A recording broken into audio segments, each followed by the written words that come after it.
Nagapaninguha man sa gihapon ang gobyerno nga mangita sa iban nga opsyon kaangay sang government-to-government transaction o kung sa liwat, government-to-government transactions sa China, Russia, kag iban pa nga mga pungsod. Iniagod nga makabakal sang krudo kag iban pa nga mga finished products. Apang dugang sa Department of Energy, wala sang dapat nga kabalakan sa buong bangod bastante pa ang supply tubtob sa katapusan sang Abril. Ang problema ugaling ginalantaw nga mas magamahal ang presyo sang palaabuton nga supply sa Mayo. Suno pa kay Energy Secretary Sharon Garin, dapat nga magkinot ang mga Pilipino sa enerhiya kagamiton ini sang maalam kag husto agod nga mapalawig pa ang supply. Ginklaro sini nga hindi pa ini matawag nga krisis sa sektor sang enerhiya subong apesar nga nagapanglakaak na ang presyo sang langis kag apesar nga wala pa sang kasiguruhan ang palaabuton nga supply.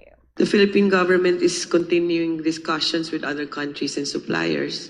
We have met with the oil companies, encouraging them to pursue their contracts and to explore more suppliers. Continuous yan.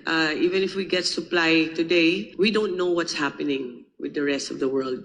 So every day, every week, every month, it will be always tight. Kasi why? It's not because we lack supply today, but we need to make sure that in the future, we don't the next few weeks, baka kasi mag-tighten, mag-close yung ibang countries, or baka mag-worsen yung gera. So the direct and indirect effect of to us is the supply. Kaya kailangan talaga continuous yung DOE in monitoring, and the oil companies continuous yung paghanap nila ng more supplies to come into the country.